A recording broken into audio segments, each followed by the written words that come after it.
This is a True Crime in Real Time update from True Crime Today and the Hidden Killers podcast. Today, we dive into a courtroom decision that has sent shockwaves through one of the highest-profile cases of the year. It's a ruling that could reshape the way we think about justice, fame, and the right to anonymity in sensitive legal battles. Imagine this.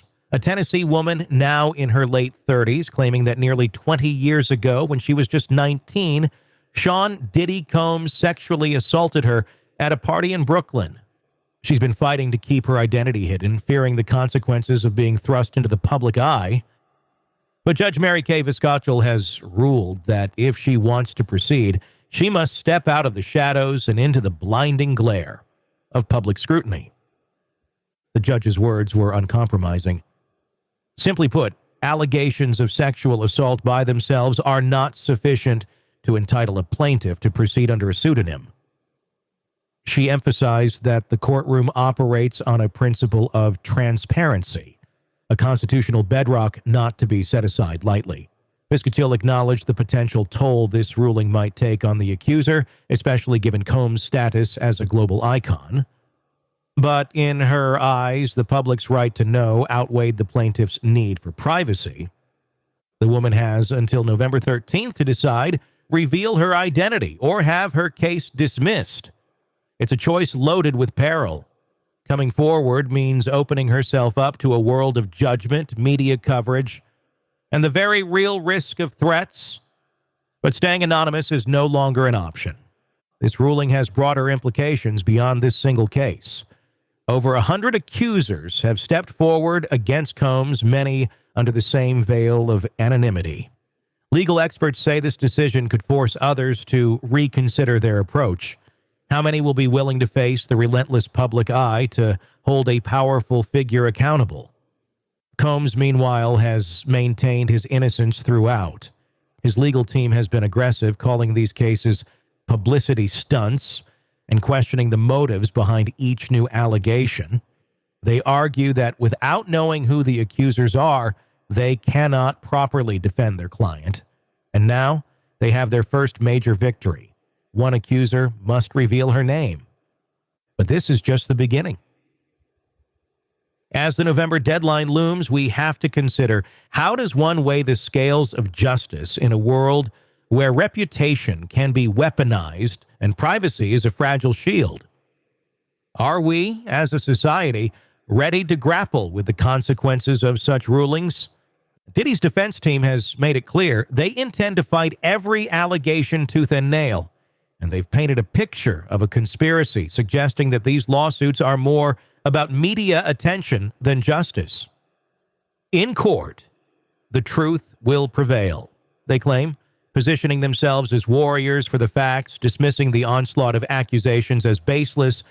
Yet it's hard to ignore the gravity of what's unfolding, even as Combs sits detained, facing charges that range from sex trafficking to racketeering. The shadow of doubt only deepens. The most shocking evidence presented so far? A 2016 hotel video showing Combs assaulting his former partner, Cassie Ventura. It's footage that sent ripples across news networks and is now a central piece of evidence. Despite Combs' attempts to keep it suppressed, his lawyers argued the video was a leak, strategically released to destroy his reputation. They claimed it was timed to coincide with other high-profile cases, painting themselves as victims of a grand scheme. But federal prosecutors shot back, calling it a desperate, bold attempt to suppress damning evidence. The footage, they say, was never part of grand jury material and wasn't leaked by the government. And Combs himself admitted on social media, in a rare moment of public contrition, "I was disgusted when I did it. I'm disgusted now." He sought professional help, he said. He went to therapy, to rehab, and asked for divine forgiveness. But does that change the narrative? Or does it complicate it further, adding layers to an already tangled web of power, regret, and allegations of predatory behavior? The stakes couldn't be higher. Prosecutors warn that revealing the identities of victims could lead to witness tampering. They've highlighted Combs' history of using intermediaries to protect his interests. Even from prison, they argue, he poses a risk. And they've urged the judge to keep victims' identities under wraps for their safety. But how does that balance against the rights of the accused? It's a legal tightrope, one that Judge Viscacil has had to navigate with precision. In this high-stakes chess match, every move counts. And now the question looms, how many more will come forward, willing to risk everything for a chance at justice? Let's pause for a moment to consider the extraordinary stakes involved in this case. What we're witnessing here isn't just another celebrity scandal playing out in the headlines. This is a test of how our justice system balances the rights of the accused with the needs of those who claim to be victims of horrific acts. And in a world where the court of public opinion can be just as unforgiving as the one made of brick and marble, every decision carries immense weight. Think about the implications of Judge Viscacil's ruling. For victims, coming forward is already an act of profound bravery. Now, the expectation to do so without the shield of anonymity adds a whole new layer of fear and vulnerability. Imagine being asked to stand in front of a world ready to dissect your life, scrutinize your every move, and possibly label you as a liar, all while seeking justice for something that, if true, has haunted you for nearly 2 decades. It's an almost unimaginable burden. On the flip side, there's Diddy, a man who has built a career and an empire, now facing accusations that could unravel everything. His defense team's insistence on transparency isn't just about strategy. It's a demand for fairness, for the right to defend him against claims that have been multiplying like wildfire. But fairness to one side inevitably brings risk to the other. Then there's the chilling possibility of witness tampering or intimidation, especially when we're dealing with someone of Diddy's stature and influence. Prosecutors are adamant that protecting the identities of victims is paramount to ensuring their safety and the integrity of the case. It's a tug of war between transparency and protection, and there are no easy answers. This case isn't just about one man's guilt or innocence. It's about power, influence, and the systemic challenges victims face when going up against a giant. As more civil and criminal cases pile up, the question becomes, will the truth, whatever that may be, have room to breathe in a spectacle of this magnitude? This case isn't just about one man's guilt or innocence. It's about power, influence, and the systemic challenges victims face when going up against a giant.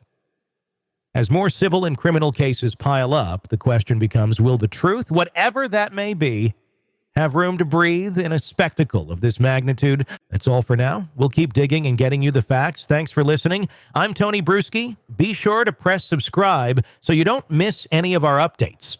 In a world where the darkest secrets lie just beneath the surface. They said it was an accident, but the evidence says otherwise. Where hidden killers roam, unnoticed, in the shadows. I think you would definitely be looking at a blend of toxic, very bad narcissistic personality traits, and they will be vengeful and possibly resort to violence. Join Tony Brueski as he uncovers the truth behind the most chilling cases. They said it was an accident, but the evidence clearly says otherwise. Each episode, we dig deep into the minds of those who commit the unthinkable. To your point on narcissism, he thinks in his own mind how witty he is. Yeah. But he lost that jury. I was done with him in 2 minutes. From unsolved mysteries to infamous crimes. Geez, you've just talked about how you've taught yourself how to do everything under the sun.